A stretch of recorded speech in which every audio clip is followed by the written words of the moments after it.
میاں شیر محمد رحمۃ اللہ تعالیٰ علیہ شرق پور کی سرزمین سے آپ اپنے چند مریدین کے ساتھ آپ نے قصد فرمایا کہ میں داتا صاحب رحمۃ اللہ تعالیٰ علیہ سے ملاقات کر کے آؤں، ان کے دربار پر انوار پر حاضری دے کر آؤں۔ آپ اپنے مریدوں کے ساتھ سفر کرتے کرتے جب لاہور کی سرزمین پر پہنچے، دریا راوی کے کنارے پر آئے تو آپ کی ملاقات ایک بزرگوں کے ساتھ ہوئی۔ آپ نے اپنے مریدین کو پیچھے رکنے کا حکم دیا اور ان بزرگوں کے ساتھ تنہائی میں ملاقات کی، کچھ دیر بیٹھ کر راز و نیاز کی باتیں کی۔ راز و نیاز کی باتیں کرنے کے بعد میاں صاحب فرمانے لگے کہ اب ہم یہاں سے واپس چلتے ہیں، آگے جانے کی حاجت نہیں ہے۔ ادھر سے واپس چلے گئے۔ جب اپنے مقام پر پہنچے تو مریدین نے بھی موقع محال دیکھنا ہوتا ہے کہ کس طرح کا موقع ہو اور محال ہو، اور شیخ ناراض بھی نہ ہوں، جواب بھی دے دیں، ناراضگی بھی ان کی نہ ہو۔ جب پہنچے تو وہاں سے پوچھا کہ حضور آپ اتنا سفر کر کے گئے ہیں کہ داتا صاحب کے مزار پر جاتے ہیں، حاضری دیتے ہیں، ان سے ملاقات کرتے ہیں، سورہ فاتحہ سورہ اخلاص پڑھتے ہیں، لیکن آپ راستے میں ایک بابا جی سے ملاقات کر کے چند منٹ ملاقات کرنے کے بعد واپس آ گئے ہیں۔ تو میاں شیر محمد رحمۃ اللہ تعالیٰ علیہ، چونکہ آپ رحمۃ اللہ تعالیٰ علیہ شریعت کے وفادار ہیں، شریعت کے پاسدار ہیں، آپ ان کے مزار پر جاتے ہیں۔ جو نہیں گئے وہ ایک بار جا کر دیکھیں وہاں پر کہ کس طرح سے جو ان کے ماننے والے ہیں اور ان کے ساتھ تعلق رکھنے والے ہیں وہ کس طرح سے ان کو شریعت کی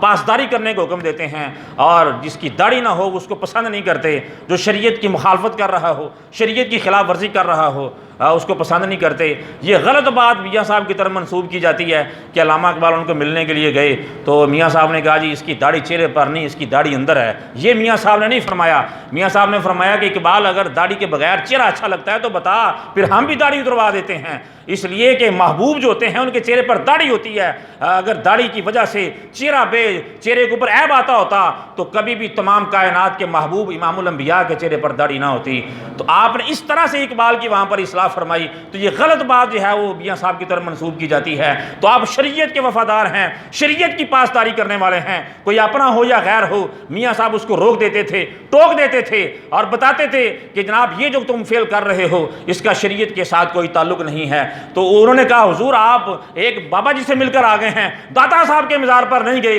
داتا صاحب کو سلام نہیں کیا، خالی لوٹ رہے ہیں۔ تو آپ نے فرمایا تمہیں کیا پتا کہ مجھے داتا صاحب نے اپنی چوکھٹ پر آنے نہیں دیا، بلکہ داتا صاحب اپنی چوکھٹ سے نکل کر وہ بزرگ جس کو میں راوی کے کنارے پر ملا ہوں، ملاقات کی ہے، وہ کوئی اور نہیں تھا، وہ اللہ کا شیر داتا علی حجویری ہی تھا۔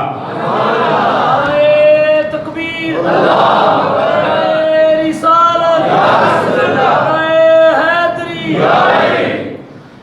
داتا صاحب کی عجب شان ہے،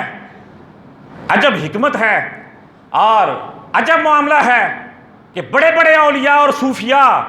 اور جناب پوری دنیا سے لوگ، وکیل، اسکالر، جسٹس، جج، وزیر، مشیر، سب داتا صاحب کے مزار پر حاضری دیتے ہیں، لیکن داتا کسی کو باہر نکل کر نہیں ملتے۔ باقی جو بھی معاملات ہوں کسی صوفی کے، کسی پیر کے، جناب کسی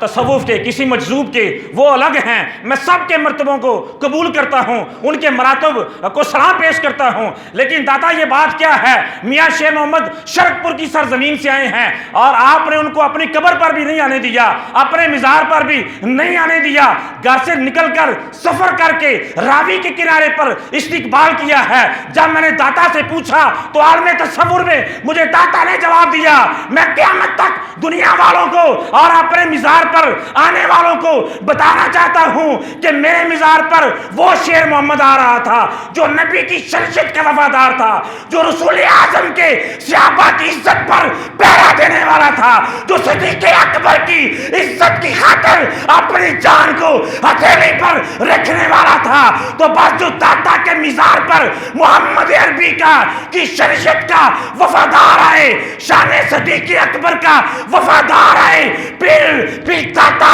اس کو مزار پر نہیں آنے دیتے، وہ دور ہوتا ہے، داتا قبر سے نکل کر اس کا استقبال کرنے چلا جاتا ہے۔